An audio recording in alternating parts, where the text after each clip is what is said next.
What's going on, guys? My name is Sam and you're watching Cast Blast Camp. And in this episode, I'm going to be showing you one of the easiest ways to tan your own deer hides at home. So let's go ahead and hop right into it. So I've had this deer hide soaking in a bucket of water overnight just to keep it wet and pliable. You want to flesh this hide when it is pliable. When it gets hard, it's really hard to remove all the flesh material. All I did is soak it with water and then take a gallon jug of water itself to weight down the hide and keep it in the water overnight. Now I'm going to get the hide up and sling it over this piece of board and get it ready for fleshing. A beautiful buckskin. And here is the hide or flesh side. To clean the flesh, you're going to have this side facing outwards. So what I've learned from my last hide tanning video, it's going to be a lot easier to use a pressure washer to flesh this hide. You want anything that's like this white type material or meaty type material gone, and a pressure washer is going to make easy work of that. Last time I used my knife and it took a long time and it wasn't that easy and I still wasn't able to get everything off. A pressure washer is going to make it a lot quicker and cleaner, and I'm just using one of the cheapest pressure washers I could buy. I think this was under $100, pretty sure it was, and it's electric, but it's going to get the job done, I'm pretty sure. 1750 psi. If you still have your tail attached to the hide, this will be the point where you cut down the hide on the tail to remove the bone and any meat inside of there. So I'm just going to use a razor blade knife. These work pretty good for this. You can take your fingers and just feel where the tailbone is inside of the tail. Take the tip of the blade, cut down to the bone, and try to keep your cut on the top and as even and middled as possible, all the way down.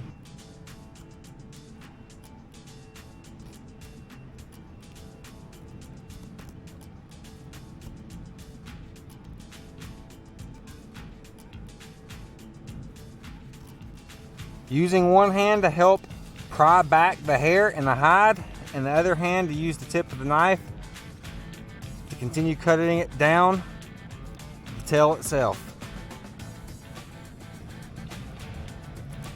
Now if you have a fleshing knife, you can use that to help remove this tailbone, but I'm just going to try to do it with this razor knife still.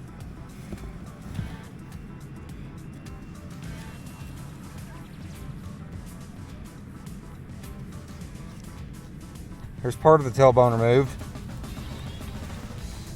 You want to go down the back side where the bone connects to the skin and just cut along the natural seam. You can also use your fingers to peel back the skin and help cut along the sides as well.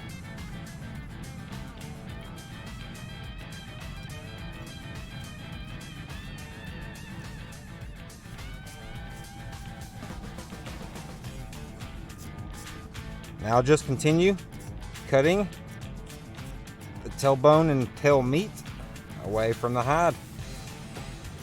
Pulling down, giving even pressure on the tailbone, and using the tip of the razor knife to cut it right off the hide.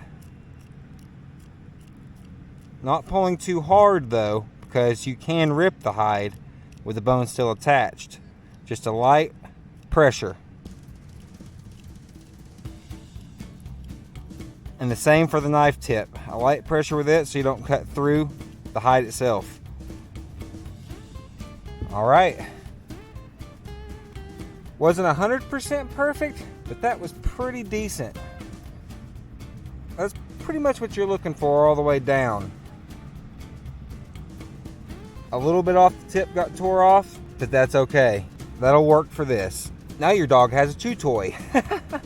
The next step is, if you haven't already removed the urine scent glands, this is the time to go ahead and cut around them and remove them from the hide. Alrighty, there's the scent gland.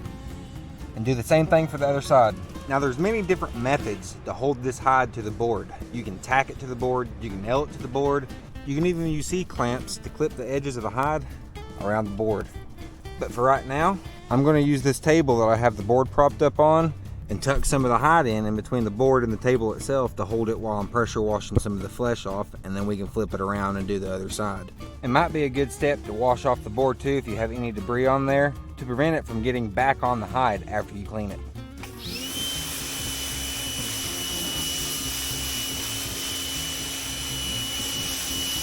This was an old scrap board that was just laying around from an old project, so it really didn't cost me anything out of pocket to use this. Now you just want to kind of stretch the hide out a little bit. You can use tacks or clamps if you want to, but you don't absolutely have to use it. You can stretch it out with your hand. That'll make it easier for you to get it in all the areas to remove any debris or flesh material. Now when using a pressure washer, you don't want to have your tip too close to the hide because you can cut or burn a hole through the hide itself, and you don't want to do that. Be sure to have it close enough to remove the flesh material, but not to where you're going to damage the hide. If you do, it's no big deal, but try not to. Try to work it at a downward angle. That seems like that would probably help the most.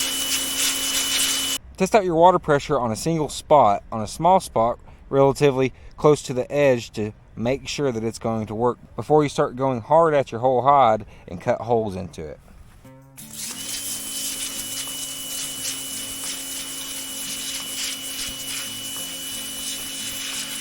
Alright, now this is the part that might take a little bit of time. You just continue to remove the flesh off.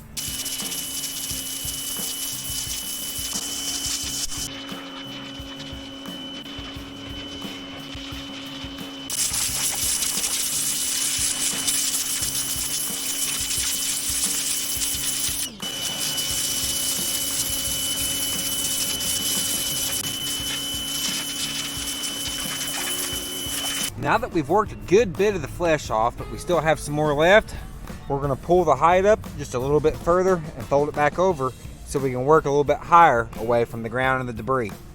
We want to try to get any of these pink fleshy bits off. Also, any of this white buildup that's like this film or extra silver skin, you want to try to get rid of that as much as possible. So I got this side pretty clean. I'm not completely done with it yet, but I am starting to lose some light.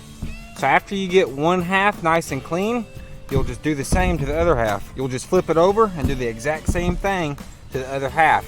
Get all the fleshy parts off. Anything that's peaked or any extra this white build-up sinew type skin, you want that off. You'll be left with a nice, clean, white hide.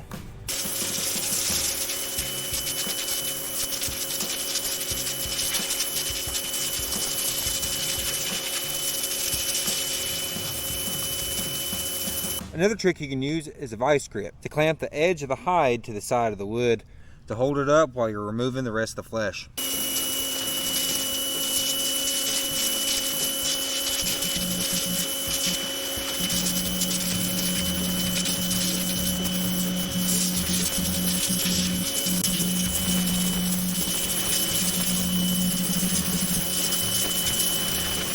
So this is what you should be left with after you're done pretty much cleaning off 95 to 99% of all the pink flesh and the extra white fat and silver skin. You want to be left with just a clean white hide.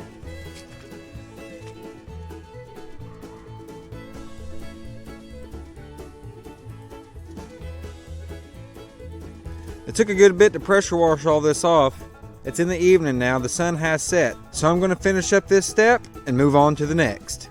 Now that we have the hide nice and clean, we're going to apply some salt. One thing I learned from my last video is I used iodized salt. You don't want to use iodized salt for tanning your hide. You want to use plain salt. The iodine can make your hair fall out, makes the hide a bit tougher, and I've heard that it can change the color a little bit. So you want to get a whole container of plain salt. This is 1 pound 10 ounces. We're going to spread it all over the whole hide, not forgetting all the edges and the bits that are dangling off the side.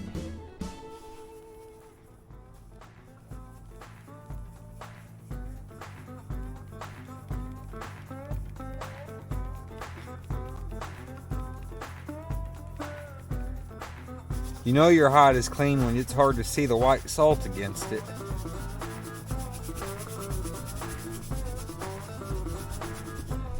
As I salt the edges that are hanging off the side, I'm going to fold that in after I salt it flesh on flesh. And don't forget to put salt on the tail as well.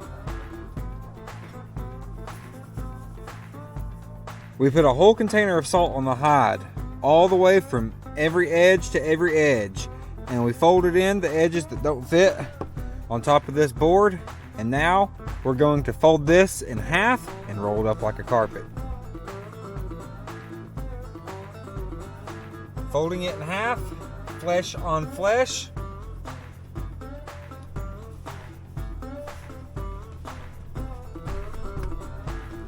And then we're going to roll it up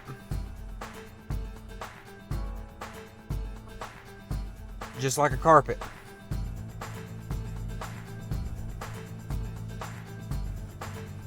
Next, we're going to get a 5-gallon bucket.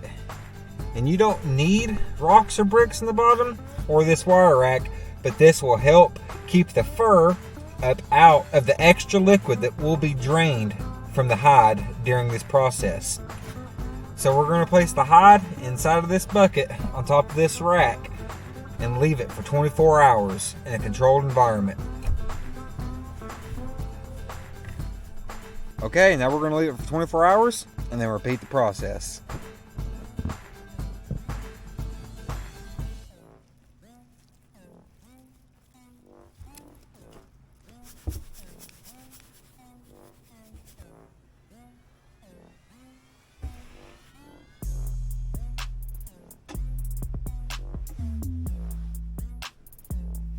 Now it will sit for another 24 hours.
Okay, so after a few days of drying and hand stretching and working the hide over an edge and a corner, you should be left with something like this.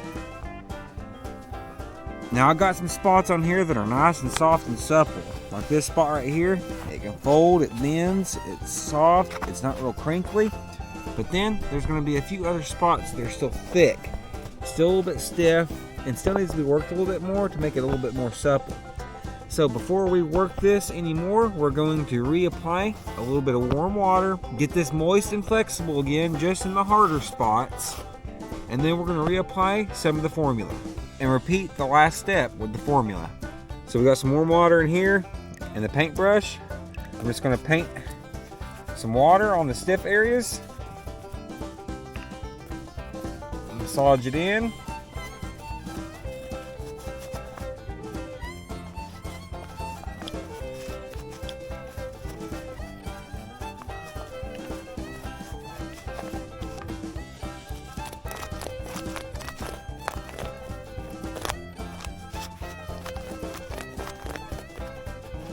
Okay, now that we applied some of the warm water to some of the tougher spots, we're going to reapply some of the formula.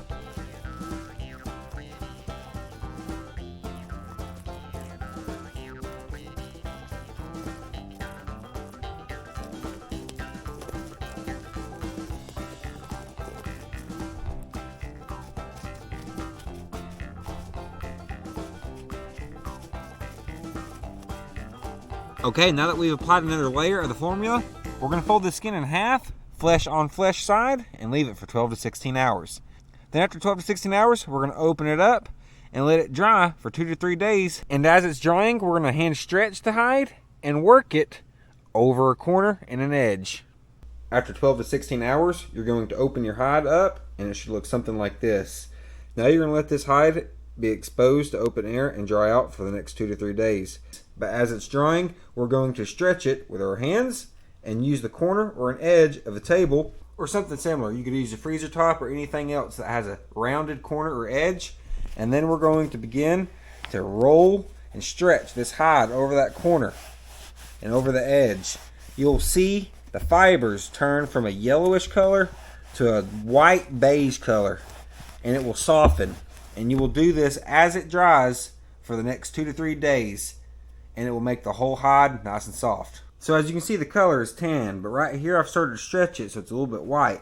As you stretch it, it will turn white. As you can see right now, stretching it over the corner, it starts to stretch those fibers and turn them white. You want to do that to the whole hide.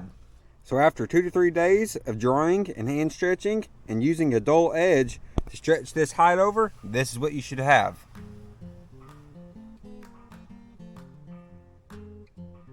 Now everything is nice and pliable. There is going to be a few stiffer spots than others, but everything is pretty much worked down well. It has changed colors to a nice light beige color, and it's nice and soft and pliable. We still have to trim the edges. Around the edges there are still a few hard sharp pieces that we got to trim off and clean up. And there's still a few spots that I'm wanting to get a little more supple, like up here around the neck. And to do that, we're going to be using an orbital sander with an 80 grit sandpaper, and then we might work our way up to about 120 grit sandpaper and see if we can't get this extra supple. Using a 2x4 or a handrail can help sand down certain spots of the hide that you're wanting to get softer. You'll take the wood, put it underneath, and then it helps sand down a certain section of the hide.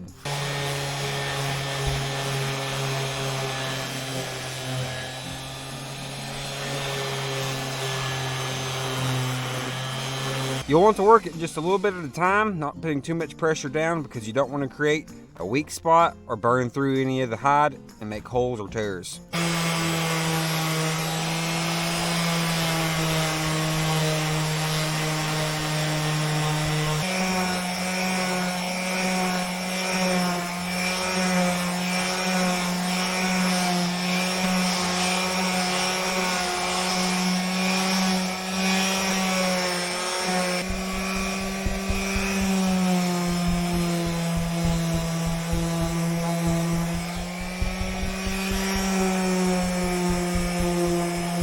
And this is what it should look like. It should be able to fold on itself, bend on itself, and not be real stiff, sort of like a blanket. Now some spots might be a little bit softer than others, and you can work some of these stiffer spots a little bit longer. But you want to be careful not to burn too far down deep into the hide itself and burn into the hair follicles and make the hair fall out. Now the next step is to get a pair of sharp scissors or a sharp blade and cut the edge of the hide out. Along the edge is going to be some tougher, sharper bits that you can't really get to when sanding, so those are going to be cut out. Try to cut out the minimal amount of hide as possible to leave the most of the hide behind for your crafts or your projects or for your decorations. So starting with an edge piece, you'll cut into the outside edge and you just cut around it like you're cutting an outline around the hide, and you're just basically trying to remove just the sharp, hard edge piece. Leave most of the hide behind as you can.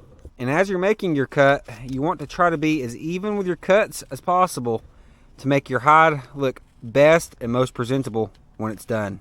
So I'm going to finish cutting the outline of this and show you the end product. Also, the trimmed pieces that are left behind after you trim your hide, these can be used for fly tying. A lot of fly fishermen and fly tyers will use hair like deer hair and other game hair to tie flies or fishing lures with to catch trout and other fish.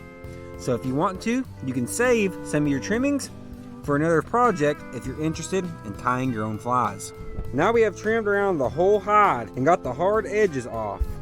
Now doing this, you will have to cut through some hair and you are going to lose some hair.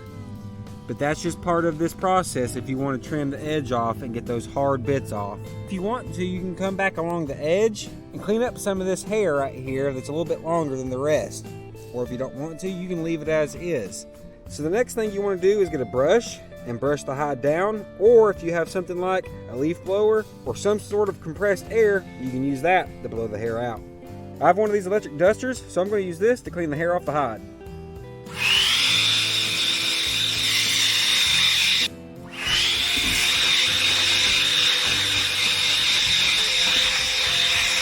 Now you can apply a leather care product such as coconut oil, mink oil, neat's foot oil, tallow and beeswax, or other products to the hide side to make it even more soft and supple and protect it and preserve it for the long run. If you are going to apply some sort of oil or a leather care product, you want to start in a small out of the way place just in case if it doesn't look like what you want it to look like, you're not going to ruin your whole hide.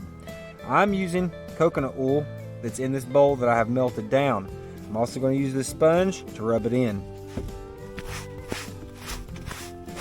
This will make the hide softer, more supple, and provide a protective layer to the outside of the hide. And you do not want to oversaturate the hide with oil because it can become too oily or greasy. If you get a little too much on it, you can come back with a soft rag that's dry and wipe off the excess or buff it out. Okay, I'm going to finish preserving this hide with coconut oil and show you all the end product. So it has now been a week since the oil has set in. It's getting softer and softer, but the oil has left this slightly slick feeling on the top of the hide. So I'm going to try to use a couple of tools to get this down even softer. And if you can see, we got some of these fibers, and as I'm taking my fingernail, scraping it across the hide, you can see some of those fibers are becoming loose and turning even more white. So I'm going to get my orbital sander out, sand this down one more time, and then use this 4-inch cloth buffing wheel on an electric drill to buff in or buff out any excess oil.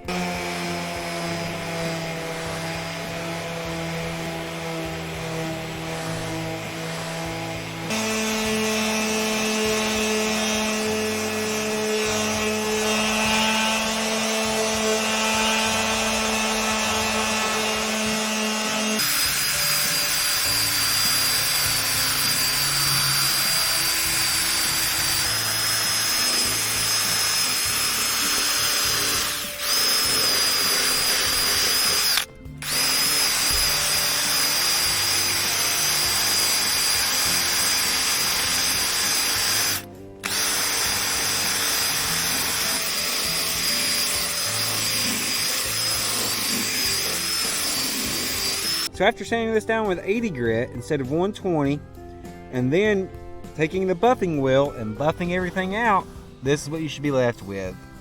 A nice, soft, smooth hide. Now this can make for some awesome decorations or crafts inside of your home. Alrighty guys, and it's all done. Now this can be used as a rug, a throw. When it's done, it should be very pliable. If you put it on your arm, it should just drape right over your arm like a towel or a blanket. Now this is not what I consider 100% perfect hide, because I did not use a stretching frame for this hide. If you use a stretching frame, you can get this hide stretched thinner and it will be even more soft and more pliable. The next hide I do, I'm going to try to make a stretching frame and do that method. But for the most part, this is a very awesome hide, and it's a huge improvement from my first one. Very soft, very pliable. This is going to make for an awesome throw over a couch or recliner. Here recently, I ended up cooking up this deer's heart over a fire, and it was absolutely delicious. If you guys want to see that, I'm going to link the video right here at the end. Also, if you guys would like to know how to quarter your own deer into individual cuts, I'll link that video right here at the end as well. But until next time, please consider liking, sharing with friends and family, and subscribing if you haven't already. Sam out.